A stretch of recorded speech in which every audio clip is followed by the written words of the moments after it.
prévention, plus tôt elle commence, plus elle est efficace. Nous nous sommes dirigés vers les centres de formation d'apprentis, et je pense que là, on a été vraiment les premiers dans ce style.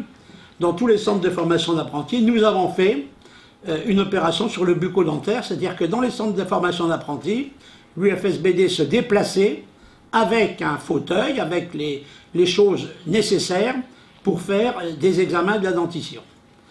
Alors, le but, c'était premièrement regarder un petit peu l'état dentaire, mais aussi préconiser l'hygiène dentaire, car on sait qu'avec une bonne hygiène dentaire, on évite des maladies et des frais supplémentaires.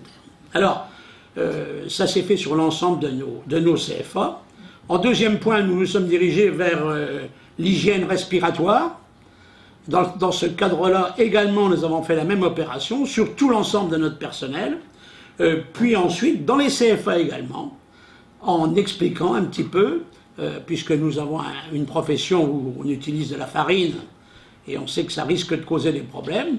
Donc là, le but était double. Le but était de regarder d'abord s'il y avait des gens qui risquaient de se décliner vers l'asthme, et puis aussi de leur apprendre l'hygiène dans le cadre de la respiration, parce que là aussi, on sait que des gens qui risqueraient d'être touchés, avec une bonne hygiène respiratoire, peuvent éviter d'être touchés. Donc, deux avantages. Premièrement, ça maintient les gens en bonne santé, et puis ça permet à des gens qui rentrent dans une profession et qui risquent à un certain moment d'en être éliminés ou de ne plus pouvoir la pratiquer, de pouvoir rester dans cette profession et de l'appliquer.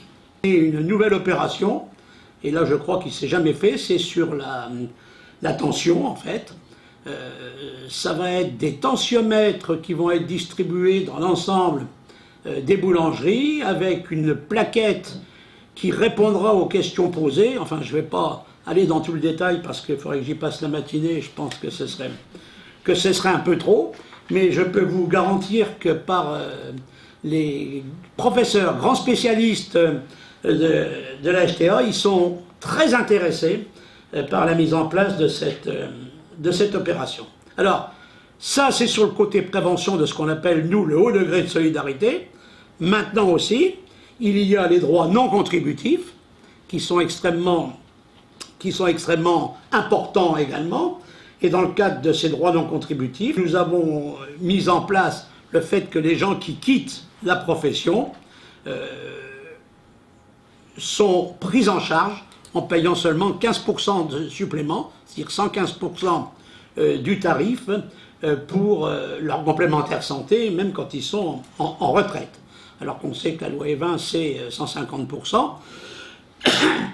Et les assureurs ne me contrarieront pas quand je leur dirai que même à 150%, je crois que c'est très difficile à équilibrer. Nous, c'est dans l'esprit intergénérationnel, c'est-à-dire que tout le monde participe à notre complémentaire santé. Donc, c'est les jeunes qui payent également, qui payent un peu pour les plus anciens.